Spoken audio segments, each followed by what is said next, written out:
Hi, welcome to the Democratic Alliance Labour Report. This is Friday, the 26th of August 2022, and thank you for coming in. I really appreciate it. You can share this, I would appreciate that as well. We've just seen a national strike. We had warned about this in our last report about this national strike. It was approved by NEDLAC, and I'll go into that and explain the consequences of that. We are, however, lucky that in the end of the time, at the end of the day, we didn't see much dispute coming out of the strike. We didn't see any lockdown. We didn't see the economy was not affected. Unfortunately, the social media, the newspapers, radio, television, everyone had warned us of a mass strike, of a mother of all strikes. And the reality was, it was a damp squib. And so this is Michael Bagram, on behalf of the Democratic Alliance, reporting to you about labour relations in South Africa at the moment. Well, obviously, the strike is a talking point, and obviously it's going to be a talking point in the future. I think as our economy worsens, and we're seeing that, as the numbers of unemployment get worse, we've seen that, and as productivity drops all the time, and nothing is being done by government at all, we're probably going to see a few more national strikes, and especially before the national election in 2 years' time. You will know that we are having a national election, that the ANC figures have dropped to basically 40%, certainly under 50%, and all the polls are telling us that the DA is catching up. And it'll be interesting to see how the ANC equips itself in giving up power. I think we're going to have a lot of trouble. I think that the trade unions are going to a lot of saber rattling, and this is just a taste of things to come. It's interesting, we've just seen former President Mbeki warning us of an Arab Spring.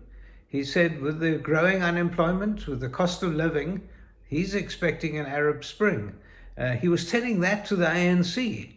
If you get a former president saying that, I've been saying that for a long time, but to get a former president saying that, that's got to resonate with the ANC. And I'm hoping that the Democratic Alliance can offer the public and give the public, like they've been doing in the Western Province, give the public an alternative. Give us a way out.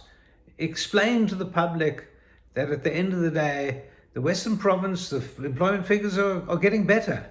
The productivity is getting better. The service delivery is better.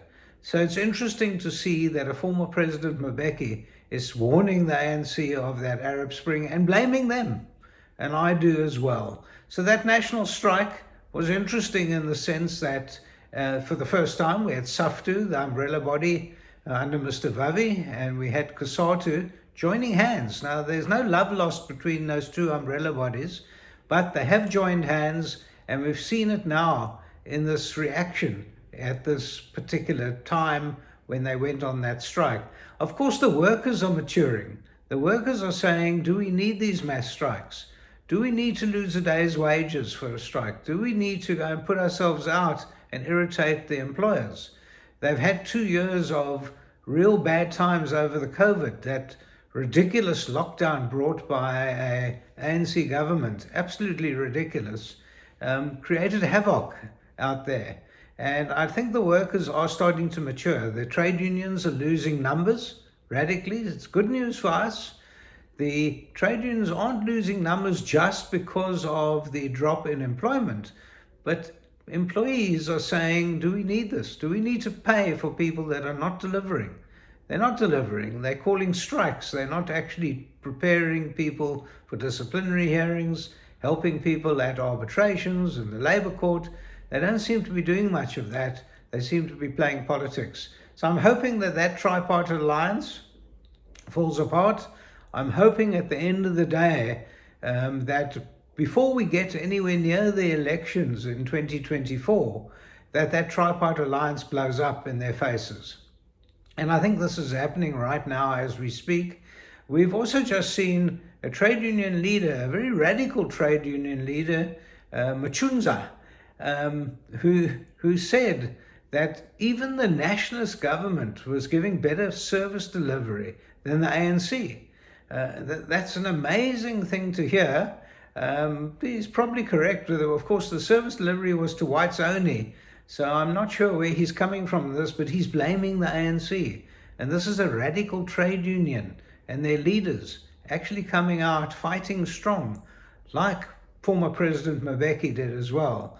So we need to look at the background. Why do we have strikes? What's it for? Well, there is a right in our constitution to have strikes, and that's a power struggle.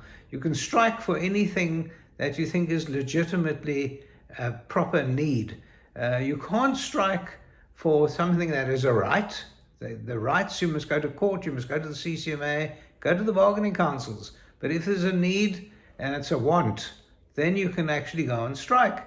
Well, over here what we have is we have NEDLAC, which is the body that falls under the Department of Employment and Labour, where you have representatives from big labour, big business and government sitting around the table and debating issues. Well, in this particular instance, they decided to go on strike because jobs were being lost.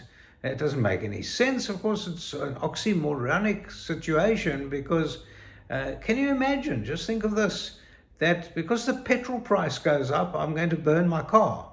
That's as simple as it is. It's an unfortunate set of circumstances. So I don't think there's been any proper planning. There was no support on the day. And I'm hoping that when they call for next national strikes, and they will do so, that first of all, we have a Department of Employment and Labour, and indeed the Minister of Employment and Labour, think this through. Do we need to kick our economy when it's already on the ground? Because this is what they're doing. They're kicking the economy in the gut because they've now fallen, and it doesn't make any sense at all. What would make sense, of course, if the trade unions had a careful look and said, what is causing the unemployment? Is it the ridiculous regime of labour relations that has been put together by an ANC government?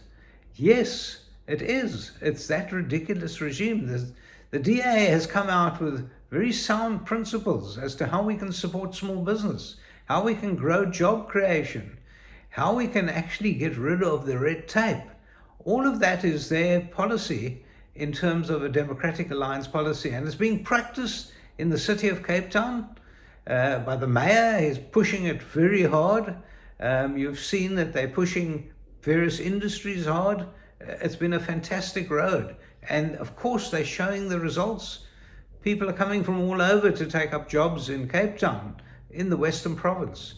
You see, the Premier of the Western Province has come up with all sorts of job creation possibilities. And of course, they're not only possibilities, he's put it into practice. And we need to applaud a DA government. They're not quite there, and they're never going to get 100% there, while the rest of the country still falls under an ANC government. We need the ANC government to fall. We need some sort of coalition to work to make sure that we don't just control and govern the Western Province. We need to govern all the other provinces. Yes, in partnership with others, and yes, it'll have to be done very carefully. It can't just be a democratic alliance rule. We must make sure that we do this properly. At the end of the day, it's not politics. At the end of the day, it's bread and butter issues. We need jobs. We need people to be able to put food on the table. We need people to keep their families together. We need security, safety, all those good things. We need proper transport. All those things are being tackled right now. I challenge anyone, go and have a look at what Mayor Jordan Hill-Lewis is doing. He's putting out some fantastic stuff. And not only is he putting it out, he's showing results daily. We're getting reports about the results that are being shown. So let's move on that. Let's make sure that with producer inflation at 18%, we can't carry on like that. It can't be business as usual. Because of unemployment, we have more and more crime. Well, of course, the city of Cape Town are rolling out more and more policemen. Well, thank God for that. But we need to actually tackle the cause. And the cause is unemployment. The cause of unemployment is an ANC governing party. We can't afford to have it. We need to have a look at what the ANC is trying to do to try and elicit some sort of response from the public. So what are they doing? They're scapegoating foreign nationals. They're scapegoating whites. They're scapegoating everyone that they can find. They're even saying, well, maybe let's get rid of the older people. It sounds ridiculous, but this is what they're living on. So thank you for listening to me. Please tune in again in the future. It's Michael Bagram. It's Friday, the 26th of August, 2022. Thank you very much.